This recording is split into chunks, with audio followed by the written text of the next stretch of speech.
आजच्या व्हिडिओमध्ये आपण एकूण येथे 50 प्रश्न बघणार आहोत. 80 पैकी 50 प्रश्न आपण आताच्या व्हिडिओमध्ये बघणार आहोत आणि उर्वरित जे 30 प्रश्न असणार आहेत ते प्रश्न आपण नेक्स्ट पार्टमध्ये बघणार, ज्यामध्ये 20 प्रश्न हे बुद्धिमत्ता आणि गणित या विषयावरील असतील, तर 10 प्रश्न जे आहेत ते जिल्हा विशेषवर असतील. तर येथे आपण एकूण 50 प्रश्न येथे बघणार आहोत. तर बघा, आपला पहिला प्रश्न आहे, 16 वर्षाखालील किशोरांना सोशल मीडियावर बंदी घालणारा पहिला देश कोणता ठरला आहे? तर बघा, 16 वर्षाखालील जे काही मुलं आहेत, तर 16 वर्षाखालील मुलांवर सोशल मीडियाच्या वापरावर बंदी घालणारा पहिला देश हा कोणता ठरलेला आहे? तर बघा, याचं बरोबर उत्तर काय असणार आहे? तर इथे 4 ऑप्शन दिलेले आहेत आपल्याला. तर ऑप्शन क्रमांक 4 ऑस्ट्रेलिया. तर आपलं बरोबर उत्तर असणार आहे ऑप्शन क्रमांक 4 ऑस्ट्रेलिया. तर ऑस्ट्रेलियाने 16 वर्षाखालील जे काही मुलं आहेत त्यांना त्यांच्या सोशल मीडियाच्या वापरावर बंदी घालण्यासाठी एक कायदा पारित केला आहे. तर असं करणारा तो जगातला पहिला देश ठरलेला आहे, म्हणून आपलं बरोबर उत्तर असणार आहे ऑस्ट्रेलिया. त्यानंतर बघा, प्रश्न क्रमांक 2 भारतातील पहिले स्वदेशी हायड्रोजन इंधन सेल प्रवासी जहाज कोणत्या कंपनीने बांधले आहे? भारतातलं पहिलं हायड्रोजन इंधन सेल प्रवासी जहाज म्हणजे हायड्रोजन इंधनवर चालणारं पहिलं प्रवासी जहाज जे आहे ते कोण्या कंपनीने बांधलं? तर याचं बरोबर उत्तर असणार आहे ऑप्शन क्रमांक 1 म्हणजेच Cochin shipyard limited. Cochin shipyard limited या कंपनीने भारतातलं पहिलं स्वदेशी हायड्रोजन इंधन सेल प्रवासी जहाज जे आहे ते तयार केलेलं आहे. त्यानंतर बघा, प्रश्न क्रमांक 3 अलीकडेच कोणत्या राज्याच्या मुख्यमंत्र्यांनी त्यांचे राज्य नक्षलमुक्त राज्य म्हणून घोषित केलेले आहे? अलीकडेच कोणत्या राज्याच्या मुख्यमंत्र्यांनी त्यांचे राज्य हे नक्षलमुक्त राज्य आहे असं कोणी घोषित केलं आहे, किंवा कोणत्या राज्यांनी स्वतःला नक्षलमुक्त घोषित केलेलं आहे? तर बघा, याचं बरोबर उत्तर असणार आहे ऑप्शन क्रमांक 2 मध्य प्रदेश. तर मध्य प्रदेशचे जे मुख्यमंत्री आहे यांनी आपलं राज्य म्हणजे त्यांचं जे राज्य आहे ते नक्षलमुक्त म्हणून घोषित केलेलं आहे. त्यानंतर बघा, प्रश्न क्रमांक 4 महिला शांतता आणि सुरक्षा निर्देशांकात. तर बघा, महिला शांतता आणि सुरक्षा निर्देशांकामध्ये भारताचा क्रमांक किती आहे? महिला शांतता आणि सुरक्षा निर्देशांक 2025 रोजीचा महिला शांतता आणि सुरक्षा निर्देशांक जो आहे याच्यामध्ये भारताची रँकिंग किती आहे? तर याचं बरोबर उत्तर काय असणार? तर याच्यापैकी ऑप्शन क्रमांक 1 म्हणजेच 131. तर महिला शांतता आणि सुरक्षा निर्देशांकामध्ये भारत हा 131व्या क्रमांकावर आहे. तर याच्यामध्ये भारत जो आहे हा 131व्या क्रमांकावर आहे.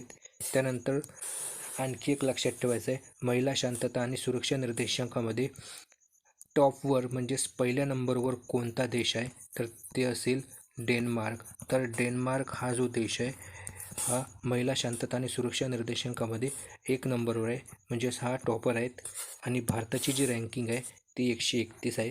त्यानंतर बघा, प्रश्न क्रमांक 5 भारतातील कोणत्या शहरामध्ये जगप्रसिद्ध फुटबॉल लिओनेल मेस्सीचा 17 फूट उंचीचा पुतळा हा उभारण्यात आलेला आहे?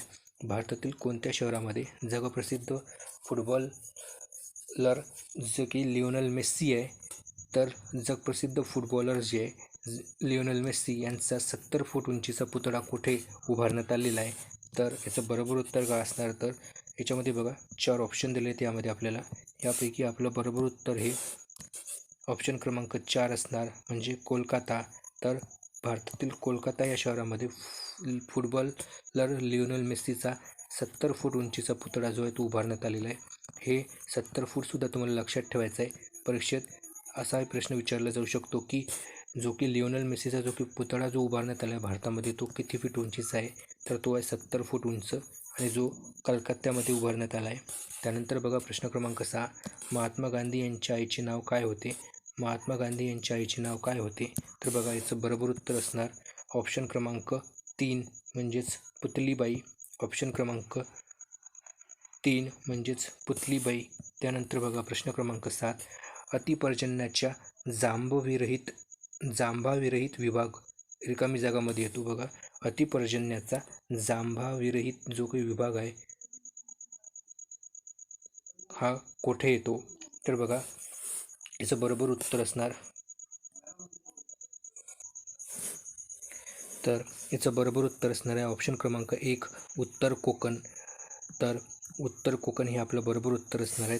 त्यानंतर प्रश्न क्रमांक 8 बघा, वेबसाईटवरील प्रथम पेज म्हणून काय ओळखले जाते? तर बघा, आपण जे काही मोबाईलवर जे काही वेबसाईट ओपन करतो त्या वेबसाईटवरील जे काही पहिलं जे पेज असते त्या पेजला काय म्हटले जाते? तर त्या पेजचं नाव काय? तर याचं बरोबर उत्तर असणार ऑप्शन क्रमांक 2 म्हणजेच होम पेज. त्यालाच आपण होम पेजसुद्धा म्हणतो.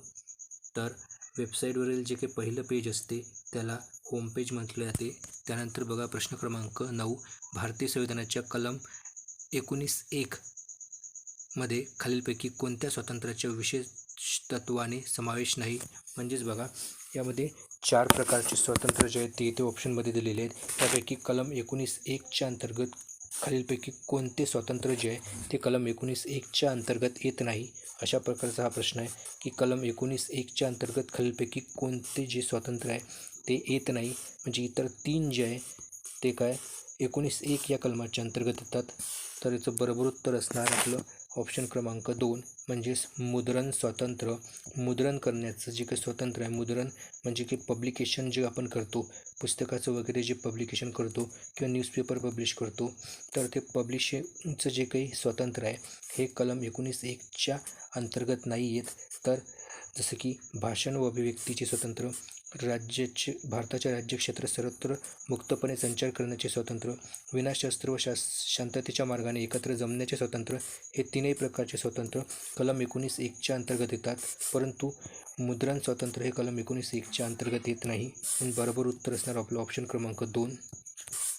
त्यानंतर बघा प्रश्न क्रमांक 10, भारताच्या भूसीमा किती देशांना भिडतात? तर बघा, भारताच्या ज्या काही बॉर्डर आहे, भारताची जे काही बॉर्डर आहे, भारताच्या ज्या बॉर्डर आहे एकूण किती देशांना मिळतात? तर बघा, भारताची एकूण सीमा जे आहे त्या 9 देशांना भेटतात. म्हणजे भारताची जे काही एकूण बॉर्डर जे आहे ते 9 देशाला लागली आहे.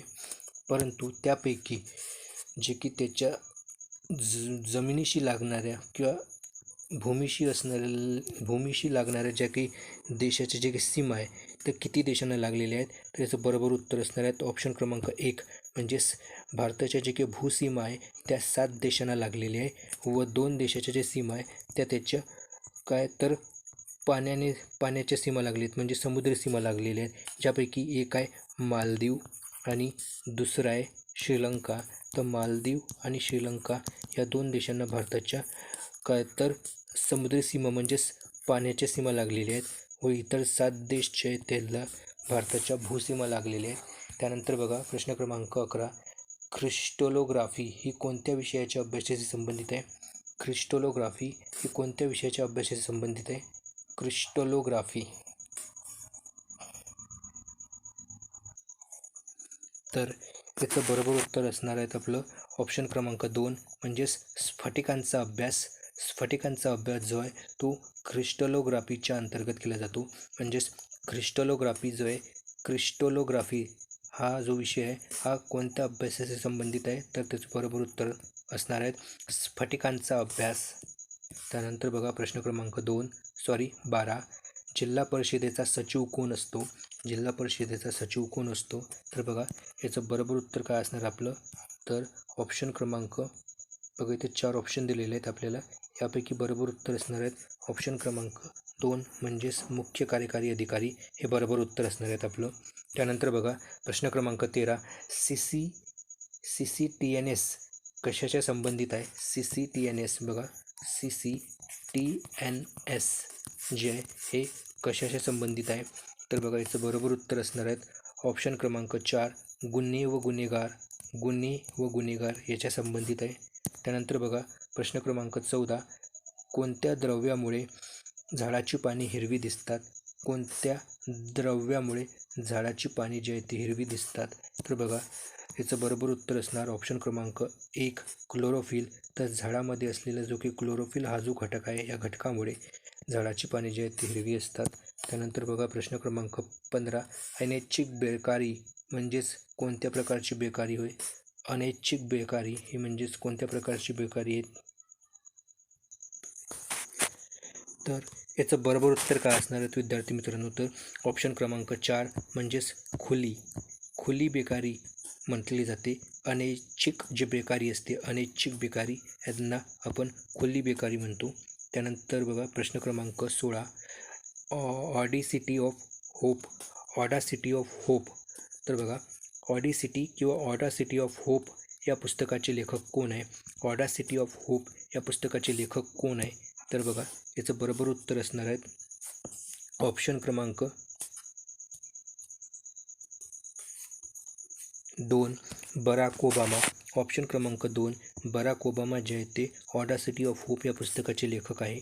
त्यानंतर बघा प्रश्न क्रमांक 17, भारतातील बँकिंग क्षेत्रातील नियंत्रण व संचालन करणारी सर्वोच्च बँक म्हणजे काय? तर बघा याचं बरोबर उत्तर काय असणार आहे? तर ऑप्शन क्रमांक 2 म्हणजेच RBI. त्यानंतर बघा प्रश्न क्रमांक 18, स्वतंत्र भारताचे पहिले अर्थमंत्री कोण होते? स्वतंत्र भारताचे पहिले अर्थमंत्रीच्या पैकी कोण होते? तर याचं बरोबर उत्तर असणार आहे आपलं ऑप्शन क्रमांक 3 म्हणजेच जॉन मथाई. जॉन मथाई हे भारताचे पहिले अर्थमंत्री होते. त्यानंतर बघा प्रश्न क्रमांक 19, भारतामध्ये टपाल व तार सेवा कोणाच्या काळात सुरू झाली? भारतामध्ये टपाल व तार सेवा म्हणजेच भारतातील जे काही डाक सर्व्हिस जे आहे म्हणजेच पोस्टाची जी डाक सर्व्हिस आहे हे कोणाच्या काळात सुरू झाली? तर याचं बरोबर उत्तर असणार आहेत ऑप्शन क्रमांक 2 आहेत बघा विद्यार्थी मित्रांनो, हे ऑप्शन क्रमांक 2 आहेत लॉर्ड डलहौसी यांच्या कालखंडामध्ये. त्यानंतर बघा प्रश्न क्रमांक 20, अर्थशास्त्राचे जनक कोणाला म्हटले जाते? तर अर्थशास्त्राचे जनक कोणाला म्हटले जाते? तर याचं बरोबर उत्तर असणार आहेत ऑप्शन क्रमांक 1 म्हणजे ॲडम स्मिथ. ॲडम स्मिथ हे अर्थशास्त्राचे जनक आहेत. त्यानंतर बघा प्रश्न क्रमांक 21, जिल्हा नियोजन मंडळाचे सचिव कोण असतात? जिल्हा नियोजन मंडळाचे सचिव कोण असतात? तर बघा याचं बरोबर उत्तर असणार आहेत ऑप्शन क्रमांक 2 जिल्हाधिकारी. जिल्हाधिकारी हे जे आहेत ते जिल्हा नियोजन मंडळाचे सचिव असतात. त्यानंतर बघा प्रश्न क्रमांक 22, अंड्याच्या कोणत्या भागात प्रमुख प्रथिने असतात ज्यामुळे त्याला पूर्णान्न असे म्हटले जाते? अंड्याच्या कोणत्या भागामध्ये प्रमुख प्रथिने असतात ज्यामुळे त्याला पूर्णान्न असं म्हटले जाते? तर याचं बरोबर उत्तर असणार आहेत ऑप्शन क्रमांक 1 म्हणजेच जो की पांढरा बलक जो असते, अंड्यामधील जो पांढरा बलक जो आहे याच्यामध्ये प्रथिन असते म्हणजेच प्रोटीन जे आहे अंड्याच्या पांढऱ्या भागात असते. त्यानंतर बघा प्रश्न क्रमांक 23, H1N1 विषाणू हा कोणत्या रोगाशी संबंधित आहे? H1N1 हा विषाणू कोणत्या रोगाशी संबंधित आहे? तर बघा याचं बरोबर उत्तर असणार आहे ऑप्शन क्रमांक 3 स्वाईन फ्लू. त्यानंतर बघा प्रश्न क्रमांक 24, बुद्धिबळ खेळामध्ये काळ्या आणि पांढऱ्या रंगाच्या प्रत्येकी किती सोंगट्या असतात? बुद्धिबळ खेळामध्ये काळ्या आणि पांढऱ्या रंगाच्या प्रत्येकी किती सोंगट्या असतात? तर बघा याचं बरोबर उत्तर काय असणार?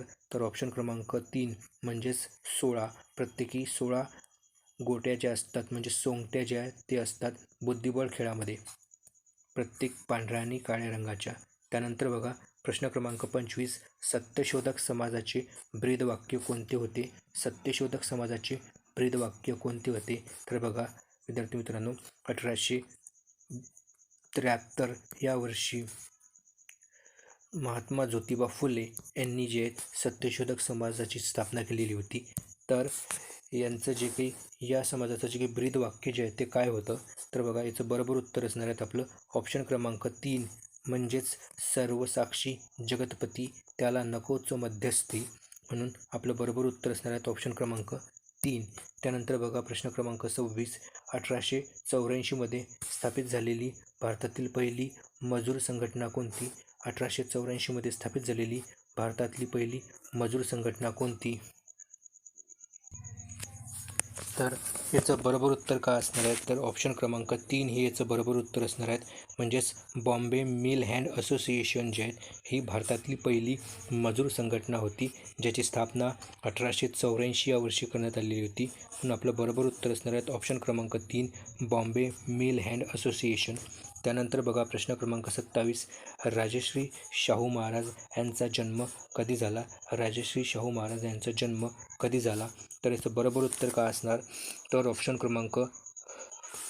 क्रमांक 3 म्हणजेच 26 जून 1874. 26 जून 1874 या वर्षी जे आहेत राजश्री शाहू महाराज यांचा जन्म झालेला आहे. म्हणून आपलं बरोबर उत्तर असणार आहेत ऑप्शन क्रमांक 3. त्यानंतर बघा प्रश्न क्रमांक 28. जनगणना 2011 प्रमाणे खालीलपैकी कोणत्या जिल्ह्याची लोकसंख्या ही 20 लाखापेक्षा जास्त आहे? जनगणना 2011 प्रमाणे खालीलपैकी कोणत्या जिल्ह्याची लोकसंख्या ही 20 लाखापेक्षा जास्त आहे? तर बघा याचं बरोबर उत्तर असणार आहेत ऑप्शन क्रमांक 2 यवतमाळ. तर ऑप्शन क्रमांक 2 यवतमाळ जिल्हा हे आपलं बरोबर उत्तर असणार आहे. त्यानंतर बघा प्रश्न क्रमांक 29. खालीलपैकी कोणत्या जिल्ह्यात जनगणना 2011 नुसार सर्वात कमी बाललिंग गुणोत्तर होते? तर प्रश्न क्रमांक 29 आहे, खालीलपैकी कोणत्या जिल्ह्यामध्ये जनगणना 2011 नुसार सर्वात कमी बाललिंग गुणोत्तर होते? तर याचं बरोबर उत्तर काय असणार? तर ऑप्शन क्रमांक 4 म्हणजेच जळगाव. जळगाव जिल्ह्यामध्ये सर्वात कमी बाललिंग गुणोत्तर होतं. तर महाराष्ट्र राज्यातील सर्वात कमी बाललिंग गुणोत्तर जे आहे ते जळगाव जिल्ह्यामध्ये होतं. त्यानंतर बघा प्रश्न क्रमांक 30. ओझरखेड पालखेड ही जी धरणे आहे हे कोणत्या जिल्ह्यात आहे? ओझरखेड आणि पालखेड हे दोन्ही धरणे कोणत्या जिल्ह्यामध्ये येतात? तर बघा याचं बरोबर उत्तर असणार आहेत ऑप्शन क्रमांक 4 म्हणजेच नाशिक. तर नाशिकमध्ये जे आहे ते ओझरखेड आणि पालखेड हे दोन धरणे आहेत. त्यानंतर बघा प्रश्न क्रमांक 31. भारतीय संविधानाचे कोणते वैशिष्ट्य हे इंग्लंडकडून घेतले गेले आहेत? तर बघा भारतीय संविधानातील कोणते वैशिष्ट्य हे इंग्लंडकडून घेतले गेले आहेत? तर बघा याचं बरोबर उत्तर असणार आहेत ऑप्शन क्रमांक 1 म्हणजेच संसदीय व्यवस्था.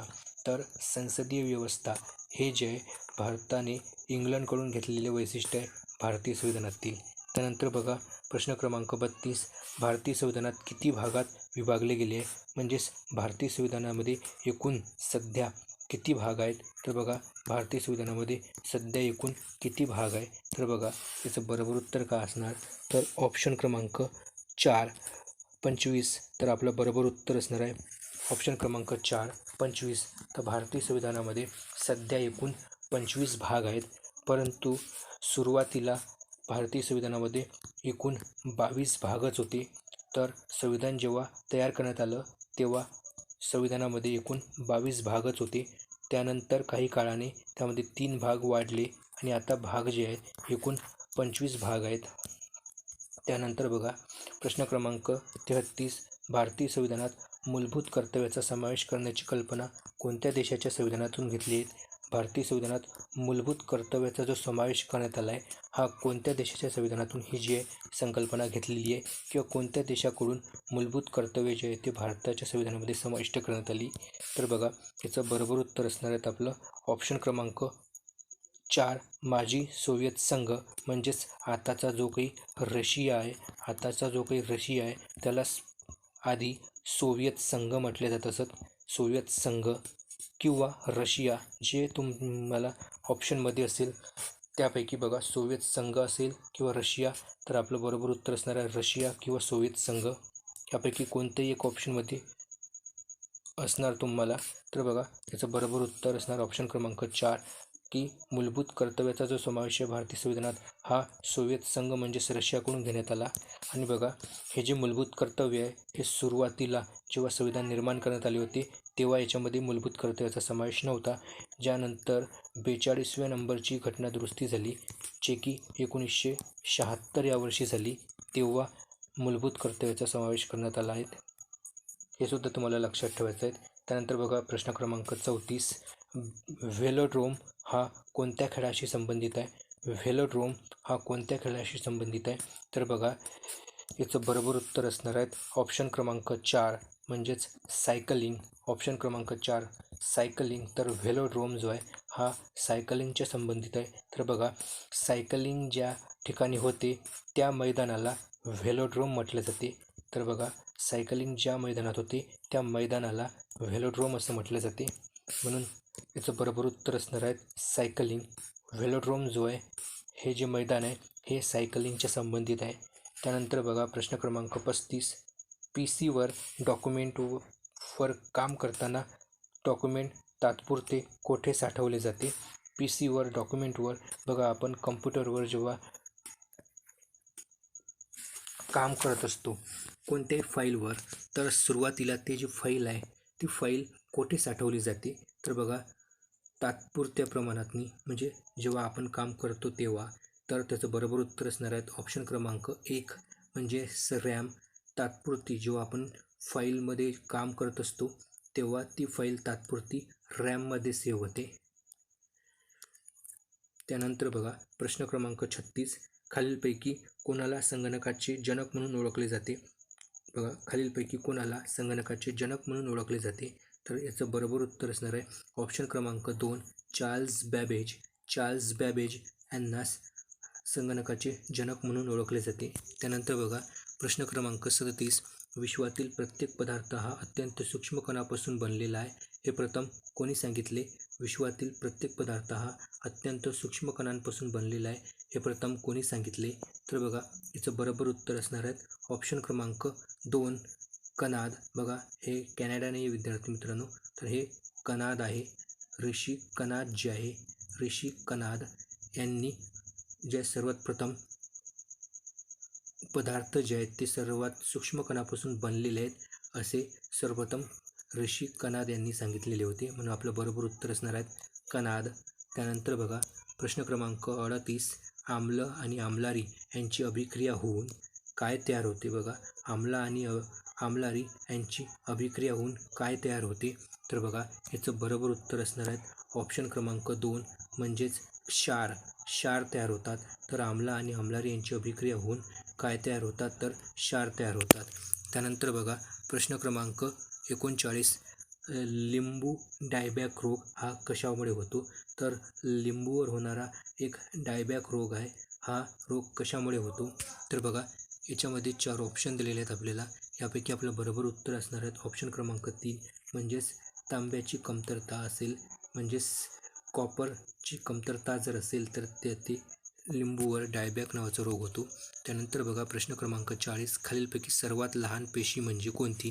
तर बघा शरीरामध्ये किंवा इतर प्राण्यांच्या शरीरामध्ये सजीवांमध्ये सर्वात लहान पेशी कोणती आहे, तर याचं बरोबर उत्तर असणार आपलं ऑप्शन क्रमांक 1 म्हणजेच मायकोप्लाझ्मा ही सर्वात लहान पेशी आहे. जगातील सर्वात लहान पेशी कोणती, तर ती आहे मायकोप्लाझ्मा.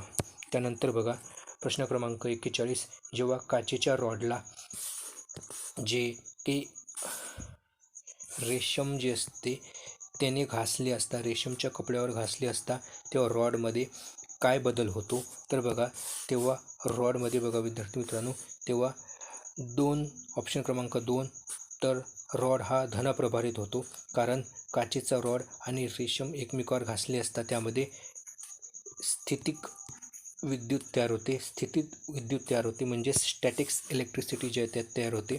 त्या स्टॅटिक्स इलेक्ट्रिसिटीच्या प्रभावामुळेच काय तर रॉड जो आहे तो धनप्रभारित होतो. त्यानंतर बघा प्रश्न क्रमांक 42 नॅशनल डिफेन्स अकॅडमी कोठे आहे.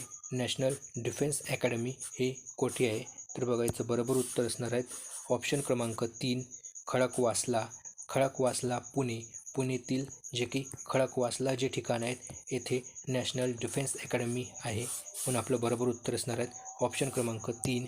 त्यानंतर बघा प्रश्न क्रमांक 43 उगवत्या सूर्याचा देश म्हणून कोणता देश ओळखला जातो. उगवत्या सूर्याचा देश म्हणून कोणत्या देशाला ओळखले जाते, तर बघा याचं बरोबर उत्तर असणार आहे ऑप्शन क्रमांक 2 जपान. तर आपलं बरोबर उत्तर असणार आहे जपान. त्यानंतर बघा जगाचे छप्पर म्हणून कोणते ठिकाण ओळखले जाते. जगाचे छप्पर म्हणून कोणते ठिकाण ओळखले जाते, तर बघा याचं बरोबर उत्तर असणार ऑप्शन क्रमांक 4 म्हणजेच पामीर पठार. तर पामीरचं जे पठार आहे त्याला आपण जगाचे छप्पर म्हणून ओळखले जाते. त्यानंतर बघा प्रश्न क्रमांक 45 लाई हरोबा हे जे लोकनृत्य आहे हे कोणत्या राज्यात प्रसिद्ध आहे.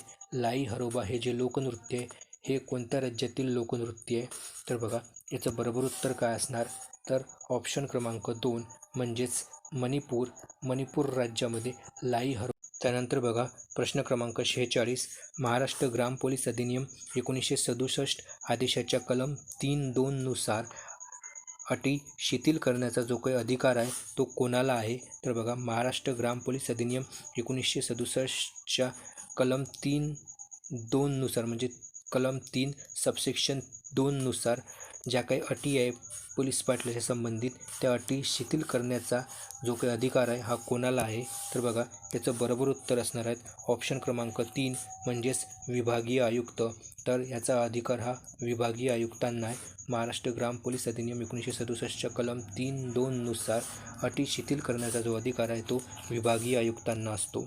त्यानंतर बघा प्रश्न क्रमांक 47 महाराष्ट्र ग्राम पोलीस अधिनियम 1967 आदेशाच्या कलम 4 नुसार पोलीस पाटील पदाचा जो काही पहिला कार्यकाळ आहे हा किती वर्षाचा असतो? म्हणजेच पोलीस पाटील पदासाठी सर्वात पहिल्यांदा किती वर्षासाठी नेमले जाते? तर बघा याचं बरोबर उत्तर असणार आहे ऑप्शन क्रमांक 3 म्हणजेच 5 वर्षासाठी. तर बघा विद्यार्थी मित्रांनो, याचं जे उत्तर आहे हे 5 वर्ष आपल्या सर्वांना माहीत आहे, परंतु हे जे 5 वर्षाचा जो कार्यकाळ आहे हा महाराष्ट्र ग्राम पोलीस अधिनियमच्या कलम 4 नुसार जे आहे तो सांगण्यात आलेला आहे. हे महत्त्वाचं तुम्हाला लक्षात ठेवायचं आहे की 5 वर्षाचा जो काही कार्यकाळाची जी काही उल्लेख आहे हा 1967च्या कलम 4 नुसार याचा उल्लेख आहे. त्यानंतर बघा प्रश्न क्रमांक 48 पोलीस पाटलाची जी सेवानिवृत्ती आहे ती कोणत्या वयात होते? तर पोलीस पाटील कोणत्या वयापर्यंत जो आहे तो पदावर काम करू शकतो? तर बघा याचं बरोबर उत्तर असणार आहे ऑप्शन क्रमांक 3 म्हणजेच 60 वर्षापर्यंत. त्यानंतर बघा प्रश्न क्रमांक 49 जात प्रमाणपत्र अवैध ठरल्यास कोणत्या अधिनियमानुसार सक्षम अधिकाऱ्याने कार्यवाही करावी? तर जात प्रमाणपत्र जे आहे जेव्हा आपण फॉर्म भरत असतो तेव्हा कास्ट सर्टिफिकेट अपलोड केल्यानंतर किंवा तिथे सबमिट केल्यानंतर जर ते पडताळणीच्या वेळेस जर अपात्र ठरत असेल किंवा अवैध ठरत असेल तर त्या व्यक्तीवर कार्यवाही करण्यासाठी कार्यवाही जी आहे ती कोणत्या कायद्याच्या अंतर्गत केली जाते? तर बघा याचं बरोबर उत्तर असणार आहे ऑप्शन क्रमांक 3 विमुक्त जाती, भटक्या जाती, जमाती व इतर मागासवर्ग व विशेष मागास प्रवर्ग अधिनियम 2000 या कायद्याच्या अंतर्गत त्यांच्यावर कार्यवाही केली जाते. त्यानंतर बघा प्रश्न क्रमांक 50वा आणि शेवटचा प्रश्न आजचा पोलीस पाटील निलंबित झाल्यास किंवा रजेवर गेल्यास तात्पुरती जी नेमणूक आहे तो कोण करतो? पोलीस पाटील निलंबित झाल्यास किंवा रजेवर गेल्यास तात्पुरती नेमणूक कोण करतो? तर बघा याचं बरोबर उत्तर असणार आहे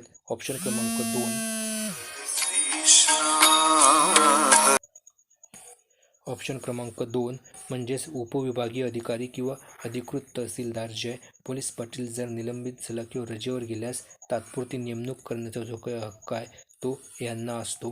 तर बघा विद्यार्थी मित्रांनो, असे हे आपले काही IMP प्रश्नोत्तर आहेत जे की येणारी जी की 22 तारखेला जी की पोलीस पाटील पदभरतीची जी की परीक्षा होणार आहे त्यासाठी. तर अशाच अपडेटसाठी चॅनलला अवश्य सबस्क्राईब करायचं आहेत आणि नेक्स्ट व्हिडिओमध्ये आपण याच्या पुढील 30 प्रश्न बघणार आहोत. तर त्यासाठी चॅनलला सबस्क्राईब केल्यावर बेल आयकॉनवरती नक्की प्रेस करा, म्हणजेच व्हिडिओची अपडेट तुम्हाला कळून जाईल. धन्यवाद.